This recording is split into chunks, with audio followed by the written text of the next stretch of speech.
Your point-to-point swim for Ironman Chattanooga 2023 is a point-to-point in the Tennessee River. It is upstream of transition. Athletes will enter the water from a dock in a rolling start. Spectators will have a great opportunity to watch the entire swim as they walk alongside the swimmers on the Chattanooga River Walk. Athletes will exit the water at the beautiful Ross's Landing Park.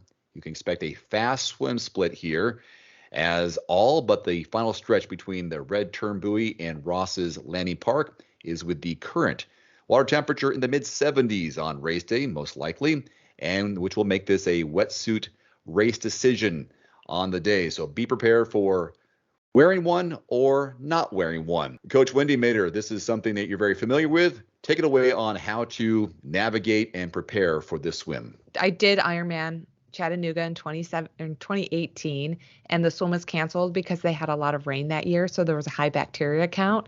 So even as a swimmer, I was still disappointed because I was really excited to experience a fast 2.4-mile swim downstream.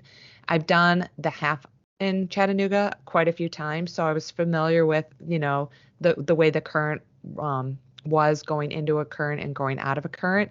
So I would consider this almost a beginner-friendly Ironman because of the downstream safety of the swim. It's close to shore, it's fast, it's spectator-friendly.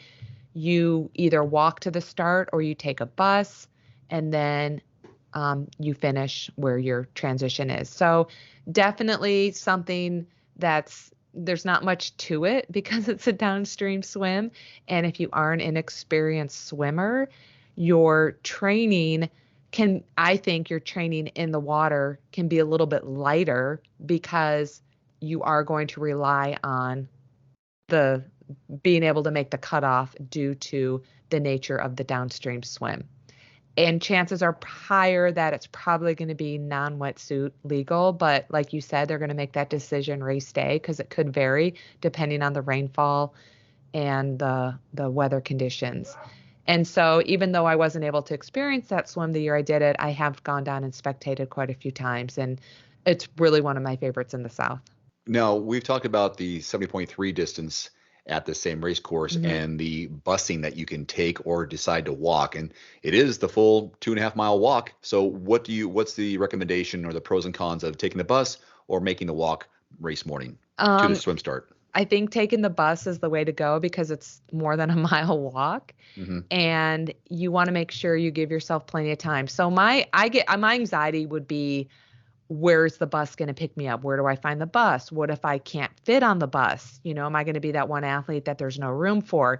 And that's definitely not logical way of thinking. It's a rational way of thinking. They have so many buses, and they're going to tell you at the pre-race meeting where you can pick one up. And I'm one that the races that I have taken a bus, I get there at 4 a.m. So I make sure there's room for me.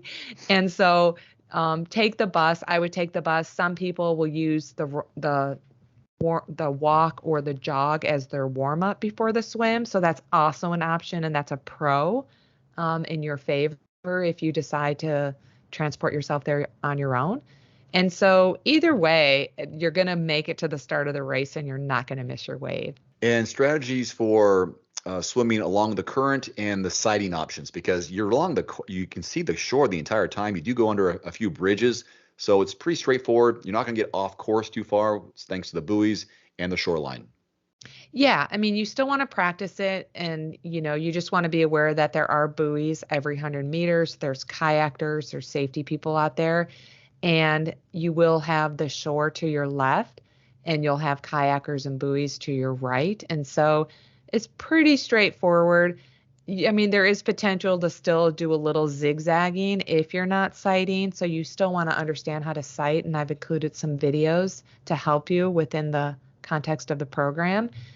But like I said, if you're one of those weaker swimmers, this is one training plan that you can afford to swim a little bit less than if you were swimming in the ocean or if you didn't have the downstream carrying you to the finish.